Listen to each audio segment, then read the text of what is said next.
Bonjour à toi et bienvenue dans le podcast Les Sentiers du Possible. Je suis Alexandra Ridou, coach certifiée et fondatrice de Randose, pour t'accompagner à cheminer vers une vie pleine de sens et d'impact. Chaque lundi, je te partage mes réflexions et outils pour t'aider à atteindre les sommets de ton épanouissement. Et les mercredis, je te laisse découvrir une interview inspirante d'invités qui vivent la vie qui leur correspond vraiment. Ah, et j'ai oublié, je t'invite à écouter chaque épisode en marchant. Les neurosciences l'ont démontré, marcher te permet de prendre plus de recul, de développer ta créativité et ainsi prendre les meilleures décisions pour vivre la vie qui te fait vibrer.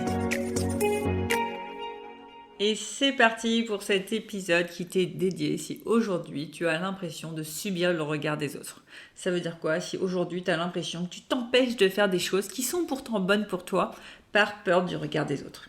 Et si jamais tu dis le regard des autres, ça ne me concerne pas, moi je suis au-dessus de ça, je t'invite quand même à écouter cet épisode parce que quoi qu'on en dise, je pense que c'est impossible de se libérer 100% du regard des autres et du coup cet épisode va quand même te permettre peut-être de mettre le doigt sur 2-3 petites choses que tu fais pas par peur du regard des autres.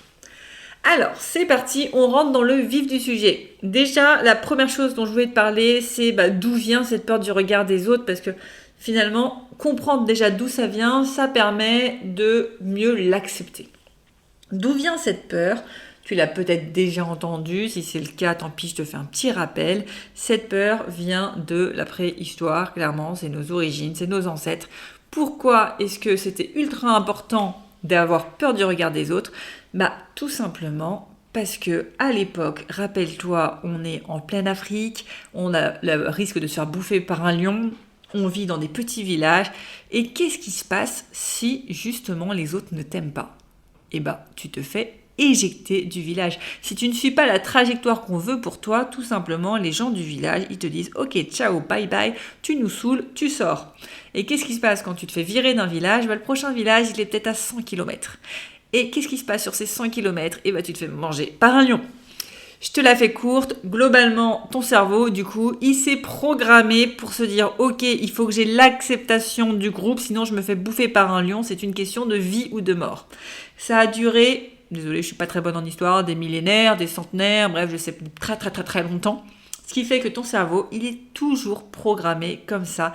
Il y a ton amygdale, cette partie de ton cerveau qui est responsable de tes peurs, qui est toujours là en alerte.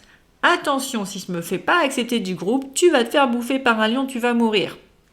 Or, on fait un grand saut dans le temps. Nous sommes en 2025. Posons-nous la question, quelles sont véritablement les chances de mourir si ton groupe de potes te dit que t'es trop nul et te fait la tête ? Quelles sont vraiment les chances de mourir si tes parents te disent non, on veut plus te parler ? Elles sont très faibles finalement. Donc, tu as ton cerveau qui réagit toujours comme ça, alors que finalement, le risque, des amis, tu peux en changer, oui, c'est triste, mais mieux vaut changer d'amis s'ils ne te correspondent pas. Des parents, ok, tu peux pas en changer, mais en même temps, mieux vaut créer des vraies relations authentiques, plutôt créer des relations sur du mensonge et sur quelqu'un qu'on n'est pas. Donc, finalement, cette peur du regard des autres, elle nous embête, elle est là, mais elle n'a pas forcément lieu d'être. Et un autre truc qui fait qu'elle part pas, parce que tu pourrais dire c'est bon, la préhistoire c'était il y a longtemps, notre cerveau il aurait pu évoluer. Pourquoi est-ce que notre cerveau n'évolue pas ? Tout simplement parce que finalement quand tu nais, ta seule chance de survivre, c'est également de plaire à tes parents. Parce que si tu plais pas à tes parents, ça veut dire ce que je veux dire, mais tu finis dans un congélateur, tu finis dans une poubelle, bref, tes parents vont vachement jouer sur ce qu'on appelle le chantage affectif. Et là, moi je plaide coupable, je suis la première à jouer là-dessus et à dire bravo quand mon enfant fait quelque chose qui va dans mon sens et dire c'est pas bien quand mon enfant fait quelque chose qui ne va pas dans mon sens. Et du coup, le cerveau, il est comment quand il est tout bébé ? De la même manière, il sait qu'il peut pas survivre tout seul. Il a besoin de son papa, sa maman pour le nourrir, il a besoin qu'on l'habille, il a besoin, bref, il peut pas être indépendant. Quand on peut pas être indépendant, on sait pas marcher, on sait pas se faire à manger. Donc, notre seule façon de survivre quand on est bébé, c'est quoi ? C'est de plaire à nos parents. Et pour pas que nos parents nous jettent à la poubelle. Donc, cette peur-là, c'est pour ce mécanisme-là, c'est pour ça qu'il ne change pas. Parce que quand on est, on a encore besoin de ce mécanisme de plaire à nos parents pour survivre.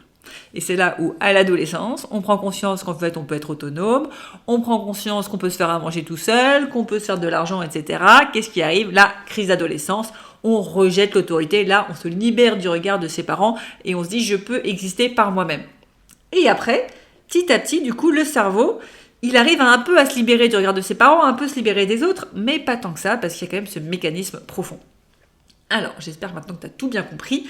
On va se dire, ok, on a compris, c'était un mécanisme très très utile à la préhistoire, très très utile quand tu avais entre 0 et 12 ans et que tu ne pouvais pas survivre seul. Aujourd'hui, si tu écoutes ce podcast, je pense que tu as plus que 15 ans, tu as dépassé l'adolescence, tu peux vivre seul, alors pourquoi toujours subir ce regard des autres ?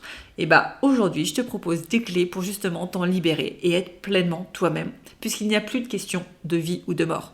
C'est pas parce que tu perds tes potes que tu vas plus pouvoir avoir à manger. C'est pas parce que tu échoues dans je ne sais quoi que tu vas forcément finir sous un pont.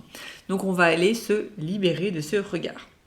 Donc déjà, la première prise de conscience à avoir, c'est tout simplement de quoi j'ai peur.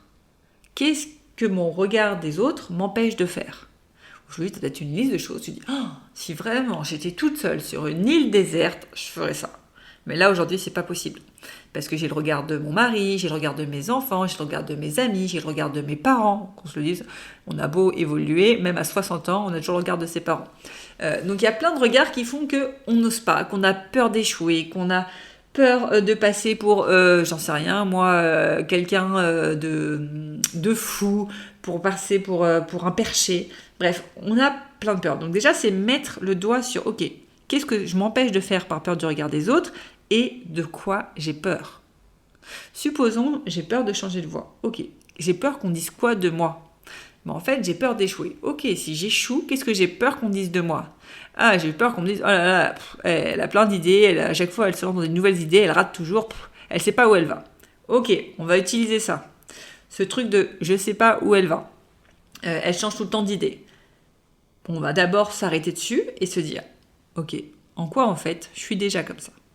Parce que si déjà tu acceptes cette part de toi, tu auras beaucoup moins peur qu'on te la pointe du doigt. En général, tu as peur qu'on te pointe quelque chose du doigt sur un truc, c'est une faille où tu n'es pas à l'aise avec. Donc on va d'abord essayer d'être à l'aise avec ça.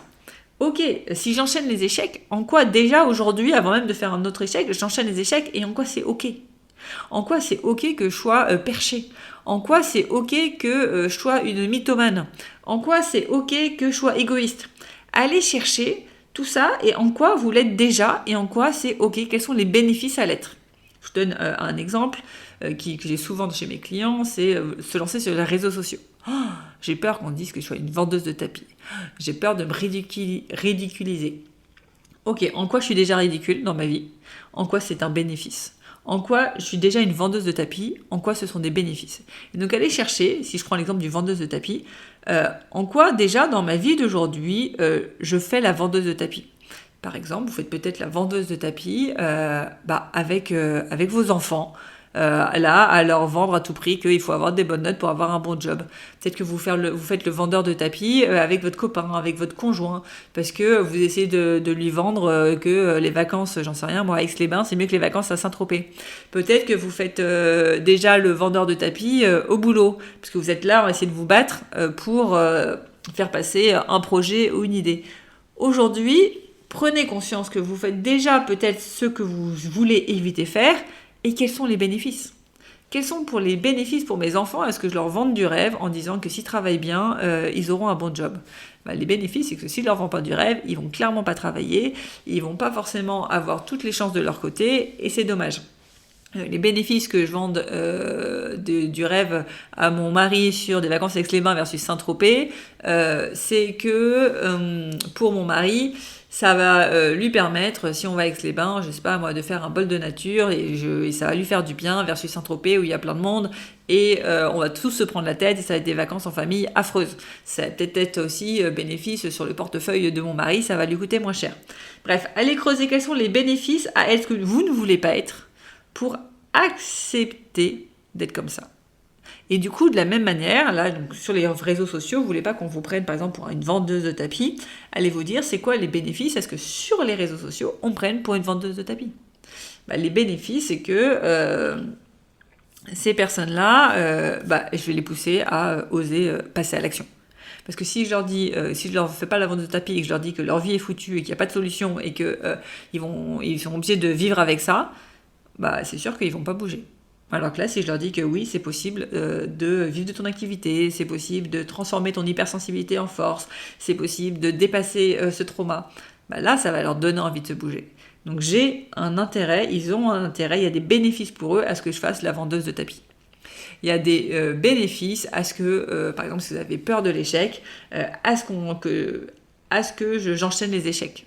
Parce qu'à chaque fois, je me rapproche un peu plus de mon objectif. À chaque fois, je me resserre sur ce qui me correspond vraiment. Donc, il y a des bénéfices à ce qu'on pense de moi que j'enchaîne les échecs. Parce que déjà, le jour où je vais arriver, je vais leur montrer l'exemple que oui, ok, j'ai échoué 3 fois, mais au moins, moi, j'avance. Au moins, je ne me complais pas dans une situation qui ne me convient pas. Au moins, à la fin, il y aura une réussite. Alors que si je m'arrête là, je leur montre quoi ? Je leur montre qu'ils ont raison. Qu'ils ont raison de rester dans leur zone de confort parce que il n'y a pas de solution après. Et t'as beau essayer, ça finit en échec. Donc, allez vraiment creuser tous ces bénéfices, parce qu'une fois que vous voyez tous ces bénéfices, forcément, ça enlève un poids. On se dit, oui, j'ai envie d'y aller. Oui, c'est pas grave si on pense ça de moi, c'est ok, il y a du bénéfice pour eux, pour moi, pour tout le monde. Allez, j'y go. Allez, je me lance dans cette nouvelle voie. Allez, je me lance sur les réseaux sociaux. Allez, je m'habille comme je veux, parce que finalement, qu'on pense de moi que je suis une perchée, c'est ok, je suis perché et je l'accepte. Et il y a plein de bénéfices à être perché. Et ça leur est utile que je sois perché parce que ça leur permet de leur ouvrir les yeux, de leur ouvrir l'esprit, de porter un message que j'ai envie de porter à tout le monde, de sois toi-même, arrête de rentrer dans le moule, c'est pas ça qui rend heureux. Bref, plus vous allez réussir à vous libérer du regard des autres de manière générale, plus vous allez devenir inspirant. Donc vous pouvez aussi vous dire que ce travail sur vous, de vous libérer du regard des autres, c'est pour du coup vivre la vie qui vous correspond vraiment, être pleinement vous-même. Et c'est le plus beau message. Alors à titre personnel, c'est très, très subjectif, mais je pense que c'est vraiment le plus beau message qu'on puisse passer à la Terre, qu'on puisse passer au monde. C'est oui, chacun a sa place, chacun peut être soi-même. Osez vous libérer du regard des autres, vous verrez, la vie sera 1000 fois meilleure, vous verrez la vie en rose. Et si jamais tout ça ne suffit pas, il y a une dernière question que vous pouvez vous poser, ça va être, c'est quoi le prix à payer de subir le regard des autres ? Ok, j'ai pas envie de me lancer parce que j'ai peur de ce qu'on pense de moi. C'est quoi le prix à payer du coup de rien changer ? Je continue à avoir le blues le dimanche soir à l'idée de reprendre mon job. Et je n'ai pas plus de clients parce que j'ose pas me mettre sur les réseaux sociaux et du coup ça me ferme des portes. Je ne m'habille pas comme je veux et je me trouve tristounette et ça empiète sur mon moral. Je fais des achats compulsifs pour compenser. Bref, notez vraiment tous les prix à payer de subir le regard des autres dans tous vos domaines de vie, d'un point de vue perso, d'un point de vue social, d'un point de vue mindset, d'un point de vue finance, d'un point de vue spiritualité, bref, tout ce que ça vous empêche de faire, pour prendre conscience que finalement, le coût à payer, il est 1000 fois plus important que le coût à gagner, enfin du coup c'est pas un coût, mais que ce qu'il y a à gagner à se libérer du regard des autres. Et quand vous avez renversé la balance, normalement, vous avez envie de passer à l'action. Et tant pis pour le regard des autres. Parce que ce qui vous importe, c'est vous, c'est tout ce que vous avez à gagner à vous libérer. Et les autres aussi ont énormément à gagner à ce que vous soyez vous-même. Parce qu'en étant vous-même, encore une fois, vous allez rayonner, vous allez inspirer les autres et vous allez attirer à vous, en plus des personnes qui vous correspondent. Et ça peut vraiment radicalement changer votre vie.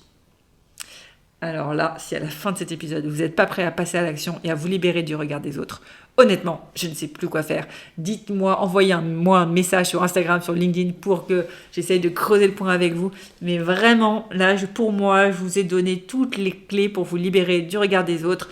J'ai envie, d'ailleurs, envoyez-moi des messages de tout ce que vous allez faire et que vous n'osiez pas faire par peur du regard des autres. Envoyez-moi des messages pour me montrer que le message passe. C'est vraiment un message qui me tient à cœur. Dans le cadre de mon programme Endosse ton activité, j'ai fait venir une experte sur trouver son pourquoi. Et clairement, ça m'a reconnecté à moi, mon vrai pourquoi. Depuis que je suis née, j'ai l'impression. Et le fil rouge de toute ma vie, c'est se libérer du regard des autres et oser être soi-même. Et donc vraiment, cet épisode, j'ai voulu le faire avec tout mon cœur. Donc j'espère que vous allez recevoir toute la bonne énergie pour oser vous libérer du regard des autres. Et je vous dis à très vite. Et restez bien jusqu'au bout pour votre question de coaching à méditer en marchant et en musique.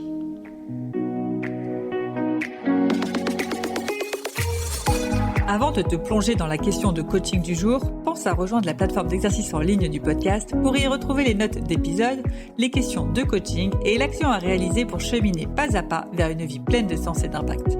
Le lien est en description de l'épisode. Et bien évidemment, si tu as aimé cet épisode et le concept du podcast, tu peux me le faire savoir en me laissant une belle note ou un joli commentaire sur la plateforme de ton choix. Tu peux aussi partager le podcast à une personne qui peut en avoir besoin. Et c'est parti pour tes 2 minutes de coaching et on se retrouve très vite dans le prochain épisode. Bye bye! Et c'est parti pour ta question de coaching à méditer en marchant et en musique. Et aujourd'hui, je te pose cette question. Quels sont les bénéfices à ce qu'on pense, ce que tu as peur qu'on pense de toi ? Je te la refais parce qu'elle n'est pas facile à comprendre, celle-là. Quels sont les bénéfices à ce qu'on pense, ce que tu as peur qu'on pense de toi ? Je te fais un exemple. Si tu as peur qu'on pense que tu sois perché, quels sont les bénéfices à ce que tu sois perché ? Pour toi, pour les autres, pour ton environnement. Cherche tous les bénéfices.